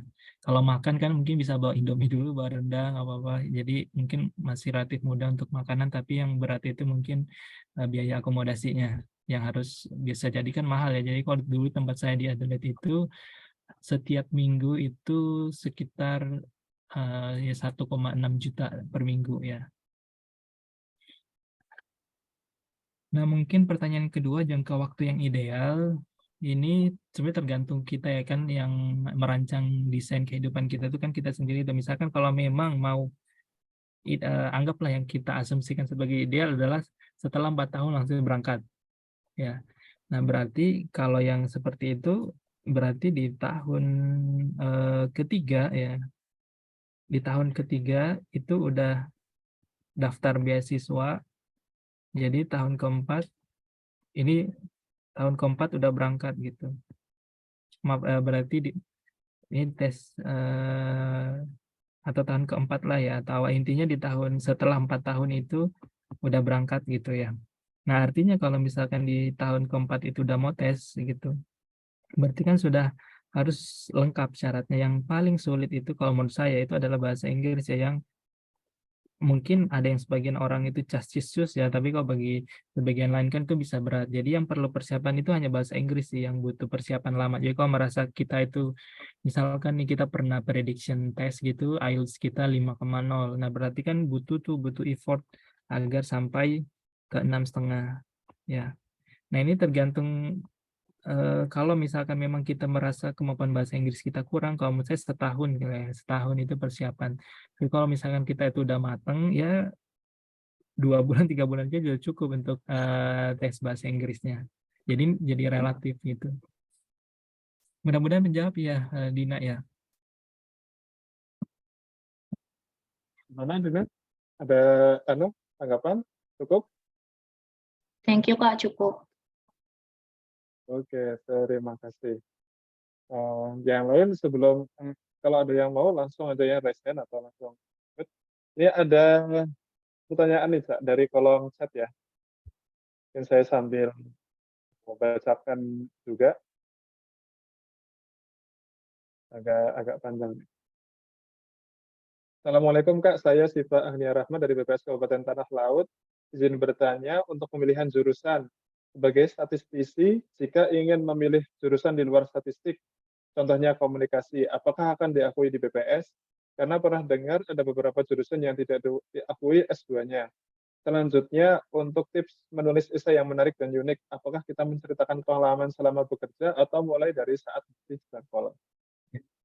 Oke Zal, jadi yang pertama ini mungkin sekarang karena uncertainty-nya tinggi ya, maksudnya kan sekarang dengan era SKP itu kan berubah lagi ya. Kalau misalkan dulu era fungsional mungkin itu akan berpengaruh kalau kita sebagai fungsional statistisi jurusannya komunikasi dan tidak ada 9 SKS mata kuliah statistik itu kan nanti nggak bisa diklaim sebagai pendidikan, diklaimnya nanti sebagai penunjang ya kalau nggak salah, dan itu poinnya kan nggak besar. Tapi jadi lebih ke arah situ sih setahu saya dampaknya.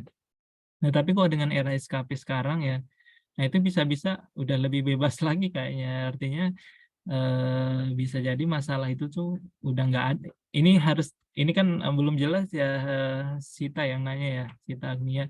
Jadi saya sendiri sih belum tahu jelasnya, tapi kalau saya prediksi kayaknya itu udah nggak relevan lagi tuh jurusannya karena udah berbasis SKP itu kan yang penting kayaknya bisa yang penting S2 karena kan butir-butir fungsionalnya udah hilang. Syarat 9 SKS itu ya otomatis hilang karena butir-butirnya udah nggak ada gitu. Cuman ini yang paling pas menjawab sih ini ya mungkin di kepegawaian ya. Nah kemudian jadi S2 itu pasti diakui sih selama S2-nya dilakukan ketika masa kerja itu pasti diakui sih apapun jurusannya ya. Kemudian tips menulis esai yang menarik dan unik ya. Jadi cara menulis esai sih macam-macam ya. Bisa berangkat dari permasalahan dulu yang menurut kita itu urgent, kemudian kan muncul tuh ya semacam kenapa terus kita kuliah dan sebagainya ya.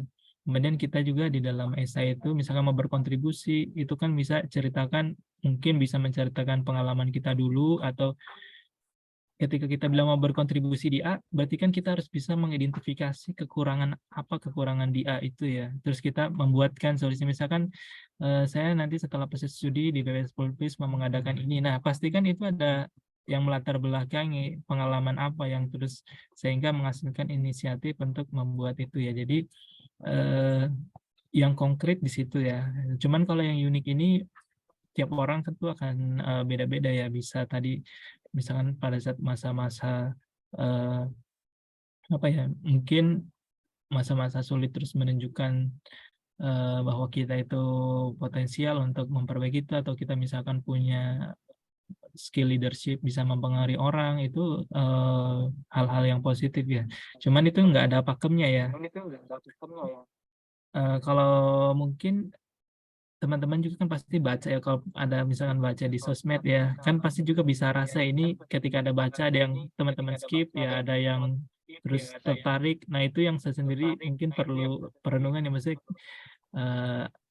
apa namanya, ketika kita baca cerita terus tertarik pengen baca lebih dalam, berarti kan di kalimat pembukanya itu sesuatu yang menarik ya bagi pewawancara ya, entah itu pengalaman hidup kita dulu struggle terus bisa berhasil survive, terus menunjukkan bahwa kita ini orangnya pekerja keras, atau tadi resilient, mental kuat dan sebagainya, itu bisa ditulis ya di situ.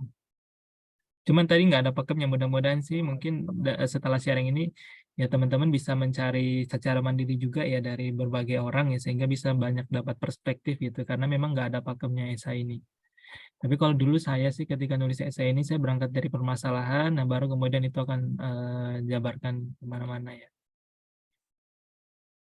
Kemudian ya itu ya Zal untuk yang pertanyaan pertama. Oke, Itu terima ya. kasih. Mungkin Siva ada tanggapan dari Siva? Kalau mau open mic juga silahkan. Oke, terima kasih ya. Iya Terima sih, Pak, itu kasih, nggak Pak. mesti kronologis ya berceritanya. Jadi malah kalau bisa jangan kronologis sih, biar kalau kronologis kan mungkin bisa membosankan ya. Maksudnya mungkin saya nggak tahu, Afrizan kan juga suka nulis ya, yang gimana sih tulisannya bisa menarik gitu ya. Tapi kalau menurut saya sih jangan kronologis, biar si pewawancaranya itu lebih terkesan gitu dengan tulisan gitu. Berapa halaman biasanya, Cak? Esai itu, Cak? Nggak, halamannya sih nggak ada, cuman jumlah katanya saya lupa ya, apa 2000 apa berapa, tapi biasanya ada minimal jumlah katanya. satu lagi ada pertanyaan nih. Bismillah izin bertanya. Untuk tes lokasi memperoleh sertifikat GMAT atau GRI, biasanya lokasinya kotanya di mana aja? Terima kasih. Iya, jadi mungkin jadi GMAT sama kalau GMAT saya agak lupa ya kebanyakan. Kalau GR itu kan Graduate Record Examination, ini semacam tes TPA ya, tapi yang standar internasional. Nah, kalau GR itu kan biasanya digunakan untuk secara umum. Kalau GMAT itu khusus yang manajemen ya biasanya, entah akuntansi ya manajemen, itu biasanya dia syaratnya GMAT ya, oh bisnis ya. Nah, saya sendiri sih belum pernah tes kedua ini. Jadi secara lokasi itu belum tahu. Cuman di kota-kota besar sih biasanya ya. Entah kalau di Jakarta sih udah pasti ada ya. Mungkin kalau yang di sekitar Kalimantan, saya kurang tahu apa di Banjarmasin ada atau enggak ya. Tapi Makassar kayaknya juga ada gitu. Jadi ini googling aja sih nanti ya. Lokasi untuk GMAT sama GRI-nya.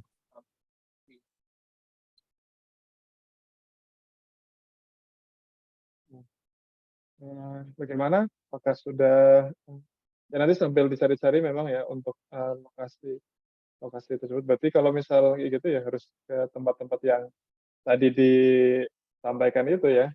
Mungkin mau ke Singapura atau ke US segala macam seperti itu. Yang tadi harus menggunakan GRI atau.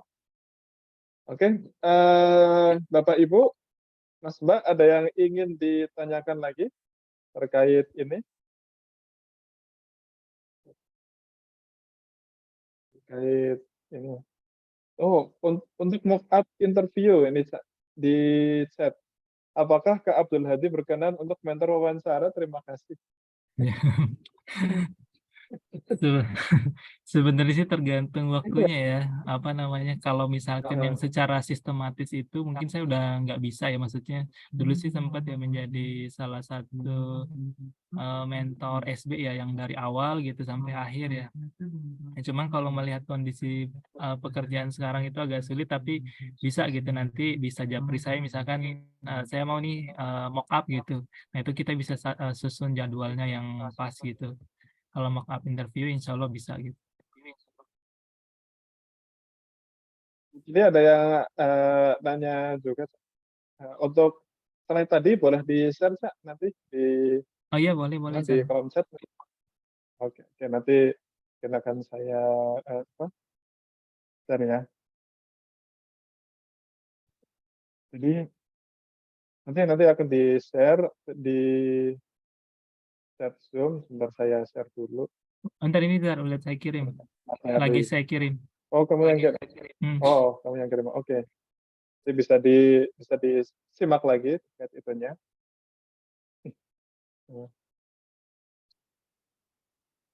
Udah muncul ya Zal? Nah itu sudah di-share. Pemaparan terkait sharing beasiswa LPDP sudah di-share. Sebenarnya memang untuk ini ya, untuk beasiswa terutama LPDP, saya rasa itu banyak sekali komunitasnya yang bisa saling sharing seperti itu ya. Contohnya mungkin kalau di medsos Instagram itu ada sharing beasiswa gitu ya. Dan juga ada beberapa mungkin forum-forum lain atau komunitas lain yang memang biasanya itu untuk saling sharing itu LPDP seperti apa. Karena LPDP ini lebih mengarah ke ini ya, hampir ke semua elemen itu bisa gitu untuk mendaftar. Dia misalnya dia fresh graduate yang memang bukan PNS pun bisa kan ya Cak ya untuk daftar LPDP seperti itu kan ya. Itu. Berbeda mungkin dengan beasiswa Bappenas atau beasiswa BPS, bahkan ya kalau beasiswa BPS ya tentu saja syaratnya orang BPS gitu. Kemudian kalau beasiswa Bappenas ya syaratnya mungkin PNS macam gitu ya. Jadi LPDP ini mungkin bisa karena lebih merangkum ke hampir semua orang gitu ya, elemen, jadi bisa di ini. Ini bisa nggak Cak sharing di ini buka webnya gitu, buka web LPDP-nya gitu. Ya. Ya, jadi web LPDP itu ada dua sih ya. Jadi satu yang informasinya, satu link pendaftarannya itu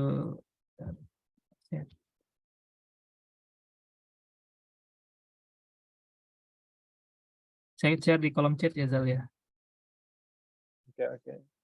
Ini itu untuk buat informasinya ya. Tapi kalau untuk loginnya itu dia beda ya Harus tempatnya. daftar akun dulu gitu ya, Cak ya.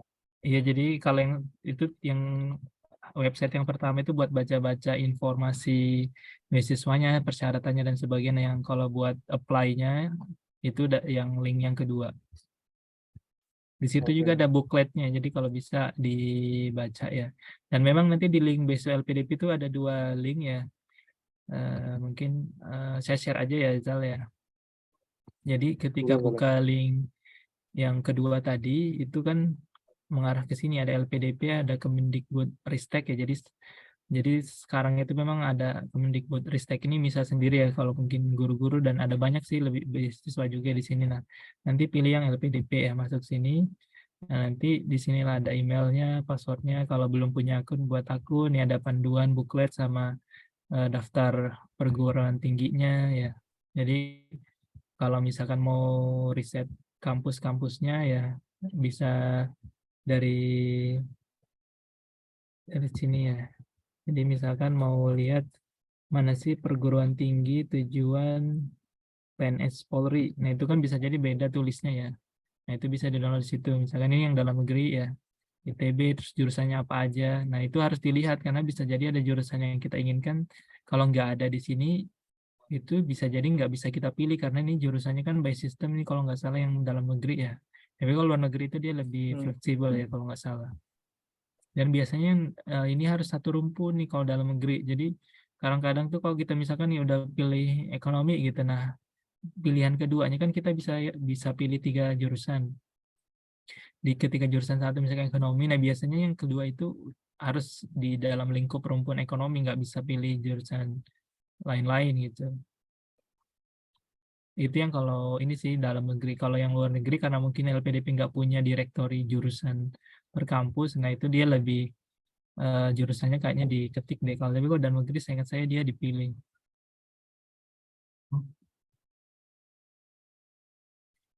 Ya, mungkin itu Zal tambahannya. Oh, oke. Berarti itu tidak semua kalau untuk dalam negeri gitu ya. Iya, Zal. Misal mau ngambil doktoral di dalam negeri, jadi tidak semua tempat bisa diaplikasikan gitu ya. Ya, itu dia Harus. memilih yang top-top, maksudnya top-top di Indonesia, tapi pada umumnya sih lumayan banyak sih pilihannya ya.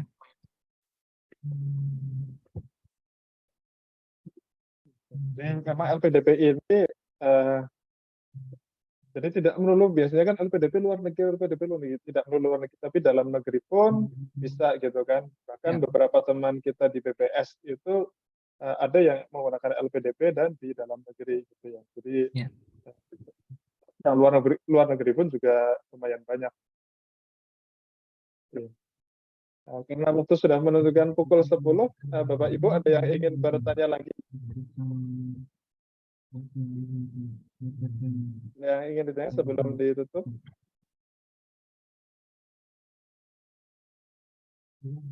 Oke. Bagi Bapak Ibu yang tadi mengikuti mungkin tidak dari awal, nanti akan kita share insya Allah rekamannya itu di YouTube BPS Pulang Pisau gitu.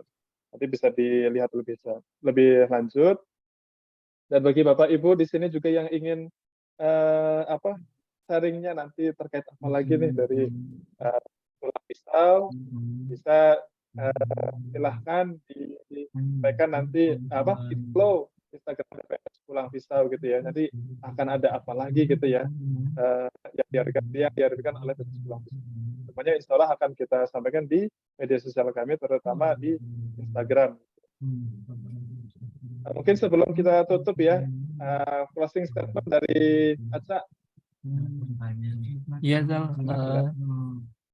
Ya, jadi kalau saya sih ya memang dari tengah ketidakpastian ya di dunia PNS ini, tapi saya tetap merekomendasikan ya teman-teman kita semua untuk terus meningkatkan kapasitas diri, kompetensi diri melalui kuliah, dan ingat bahwa tujuan utama kita itu untuk meningkatkan tadi knowledge sama skills kita, karena nanti kedua hal ini itu tidak hanya bermanfaat di dunia pekerjaan, tapi kehidupan kita sehari-hari pun itu akan bermanfaat, dan mudah-mudahan kita bisa memberi manfaat yang lebih besar ya tentunya untuk masyarakat sekitar, untuk BPS ataupun untuk bangsa dan negara ya. Dan kalau kita punya cita-cita, itu nggak bisa dia tercapai dengan sendirinya kita duduk diam, itu pasti kita harus berkorban, harus kita meluangkan waktu, harus betul-betul berikhtiar gitu, sehingga nanti kita bisa ya mencapai harapan atau cita-cita yang kita inginkan.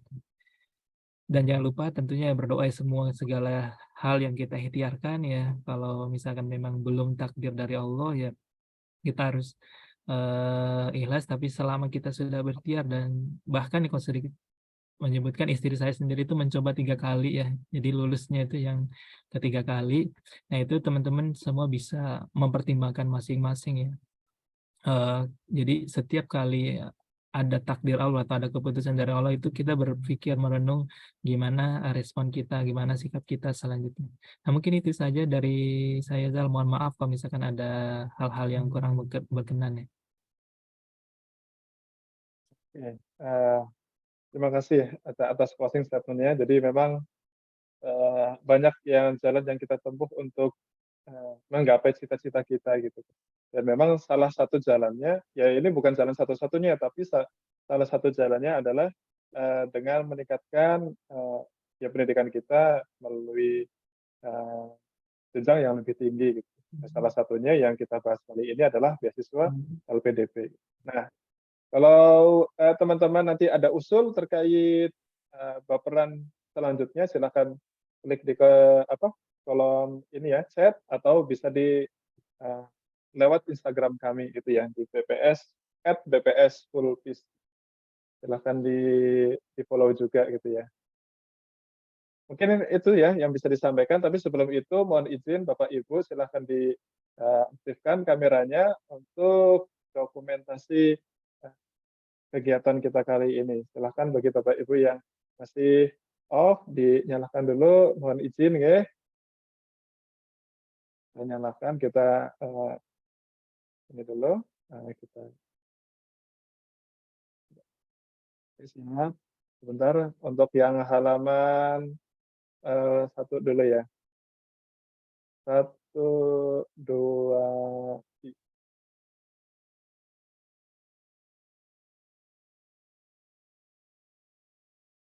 Oke, sebentar, saya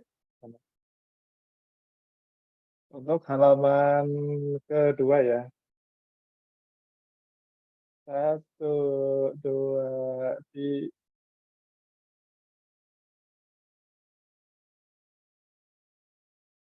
Oke.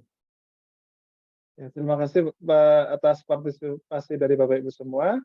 Mohon maaf bila dalam kesempatan kali ini saya sebagai moderator banyak kesalahan, banyak kekurangan. Mohon dimaafkan sebesar-besarnya. Assalamualaikum warahmatullahi wabarakatuh. Terima kasih kepada narasumber kita. Waalaikumsalam. Ya makasih Azal ya atas undangannya. Sama-sama, Kak. Semoga bermanfaat. Semoga sukses doktoralnya nanti, pengajuan doktoral. Amin, ini harus tes IELTS dulu nih Zal. Apa-apa, penting. Semoga lolos semua bagi yang mempunyai keinginan dan juga harapan untuk dapat beasiswa entah dari jalur manapun. Ada yang mau dari jalur LPDP, dari jalur beasiswa BPS, Bappenas, ataupun dari jalur lain. Semoga teman-teman yang ingin lanjut pendidikannya bisa segera terrealisasikan gitu ya. Nanti bisa di-sharing-sharing lagi. Kalau mau kontak Kak Aca ini bisa di Instagramnya juga boleh yang terbuka gitu ya. Iya. Itu di Hadi Aswarangga ya, Cak ya. Iya, Hadi Aswarangga. Ya. Iya, Zal, salam dari Mas Sugi katanya Zal. Oh iya, salam balik Mas Sugi. Ya, salam balik Mas Kapan pulang Sugi. kampung, Mas? Mas Sugi masih betah di pusat Zal, sebagai koordinator proyek prioritas nasional PMTB. Masya Allah. Oke Zal, ya mungkin saya izin pamit ya Zal ya, dan teman-teman Ya, makasih semua. banyak ya, Cak. Ya, ya assalamualaikum. Waalaikumsalam warahmatullahi wabarakatuh. Terima kasih.